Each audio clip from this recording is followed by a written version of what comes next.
Yeah, you'll know. Yeah. Did any of you, either as a child or whenever, have any experience with Lego bricks, that Lego universe? And if not, what is your experience with it now? Well, you were abused with Lego bricks at a... My dad would stuff them in my mouth and say, "Eat these." Mm-hmm. It's a terrible start. They scratch up the roof of your mouth. Yeah, so it's worse really than Fruit bad. Loops. Or Muslix in my... I didn't have a lot of Lego experience as a child, but now my experience with Lego is, well, I'm in a Lego movie. Right. Yeah. So much better than just being a kid playing with them. Is it? It's cooler. I feel like my family was really cool playing with Legos when we were little, and we still play with them as adults. I think that's Is that right? That's cool, right? Great. Wow. You're My the brother perfect has like person a for this. D&D campaign that he does on Instagram with all different Lego characters and Yeah? stuff. He was very excited that my Wait, character's face D&D is as brown. in Dungeons and Dragons? Yeah. There's a Dungeons and Dragons Lego crossover? My brother's been managing it. Wow. He's been the art. He does the whole That's thing. a deep There's cut. like an really, everything really Lego good. crossover. Oh, Lego yeah. crossed over with like everything. With everything. With everything. Yeah. Everything you love. Maybe like Lego there's a Twister. Lego version of it. Yeah. Michael, It's awesome. Lego? With Lego, not as much. No, I was No. more like playing Nintendo and just getting my brain fried when I was like 3 years old, and then I don't remember too much about my youth. All right. All right. What was the one thing, if you had to narrow it to one thing, that drew you to this movie, drew you to this project? Batman. Well, it seemed like a lucrative opportunity. No, I got an email from Will Arnett, and I knew I was a fan of the first Lego movie. I really loved it. And I didn't really know anything about it. I went and saw it in my neighborhood full of kids, and had such a great time. It was so much more than I expected, or I didn't know what to expect. And then Will said, "Would you like to be in this one?" It was a very easy yes for me. Oh, nice.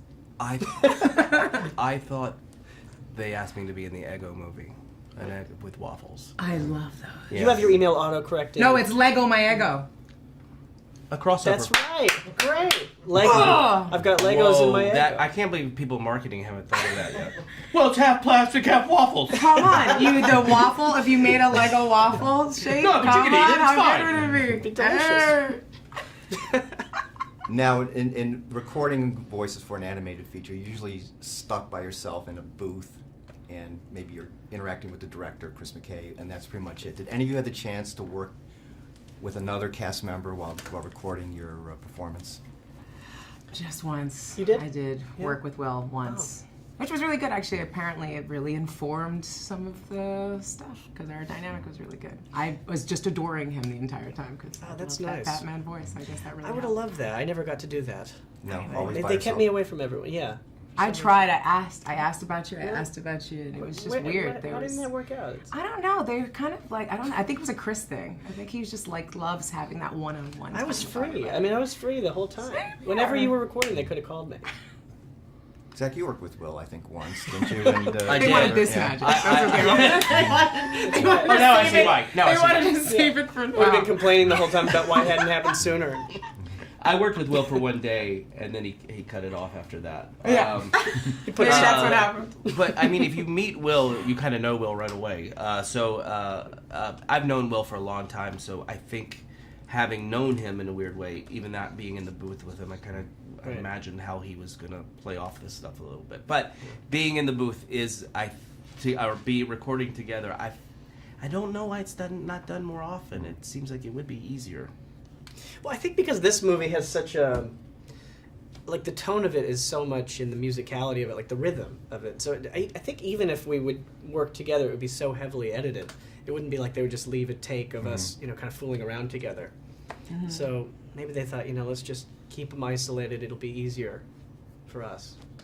I don't know. It's kind of cool to think. Did you ever read scripts or anything beforehand? Because Not I at was all. just the whole movie was cold. It was just Yeah. show up. Here's the script, Right. and do the lines. I so thought it was, Go get it really later. a prank. It was so interesting that way. I was like, okay, Yeah. how do you? Okay, I'll just try it out in a couple of different Right. ways and play with it. So I think that also Yeah. gave them to be able to Frankenstein it as much as possible, Right. rather than like that we were doing too much stuff together. Yeah. They were able to just have so much to play with. So it was really weird watching the movie on Saturday and just going, Yeah. Oh, I never did Yeah. that scene once, Right. but they somehow put it together. I don't remember half of the stuff. It's I so don't remember ever cool. saying that. I was sitting there like this at the premiere, like, oh my Yeah. god, this is amazing. Yeah. Well, it's fun. You saw the film on Saturday, right? Yeah. For the first time, or with an audience, certainly. It was I the would first say. movie I've ever even seen.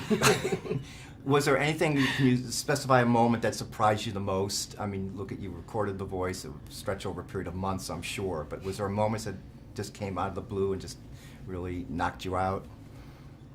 Well, I think you're in the booth, just your voice, and that's all you hear is just you're saying it kind of obviously alone, and then you watch the movie and there's all this decoration around your voice. There's echoes and loudness, and I think, you know, you're working on it, you're screaming at the top of your lungs, it's just kind of isolated, and then you see all the layers on top and how they build it and all the voice work.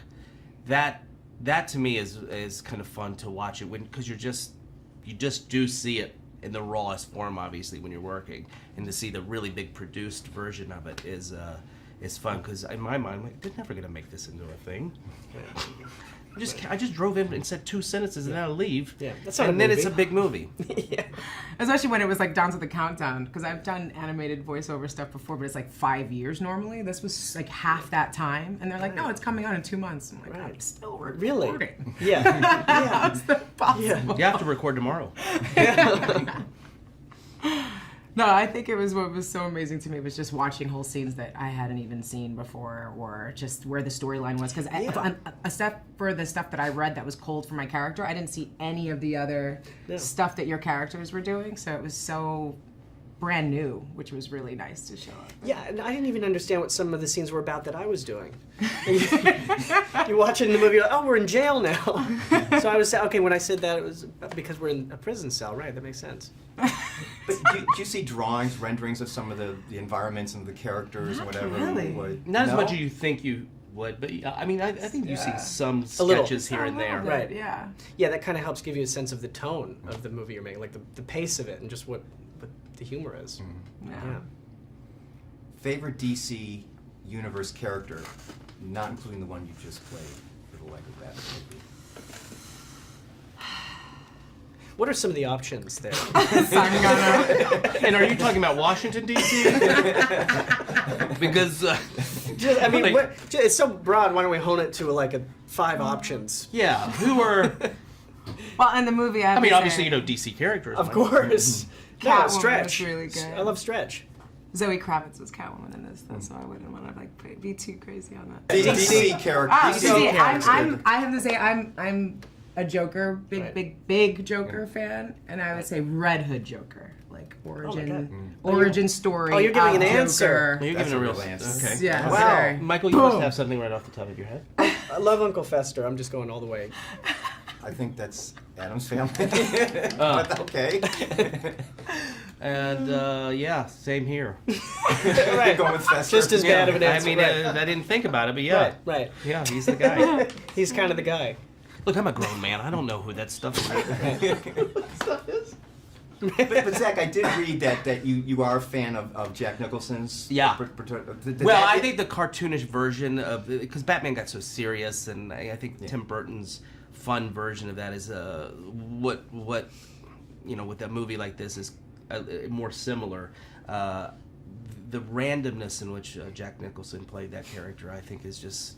You know, the non sequiturs he says in that movie is so funny, and then Prince actually ended up using a lot of those non sequiturs on the soundtrack, and it's Incredible. just really that's a great album. It's a great album. Great. Seriously. You don't know that Prince does the whole soundtrack. So, yeah. For that. It's all Jack Nicholson all over it? Trust. Yeah. Cannot imagine. Yeah. He puts Jack so Nicholson good. in a lot of the songs. Like samples him. Actually, yeah. Jack Nicholson. Yeah. Wow. That's great. All right, Gotta guys. hear that. Thanks very Vicky Vale. much. Hey, Lisa here. Now, keeping with animation, did you know that the movie Iron Giant almost became a musical? It eventually became one criminally underrated sci-fi story, but anyway, Iron Giant was almost a musical from The Who's lead guitarist, Pete Townsend. Now, Townsend had been working for years on an adaptation of the same novel upon which the movie was based, The Iron Man, planning a concept album to be released alongside it. His producing partner thought animation might be better and successfully pitched the story to Warner Brothers, with Townsend staying on to executive produce. Interesting. Now, have you seen The Iron Giant? Would you have seen the musical if it eventuated? Let me know in the comments below, and remember to subscribe to our channel to keep up to date on all things animation.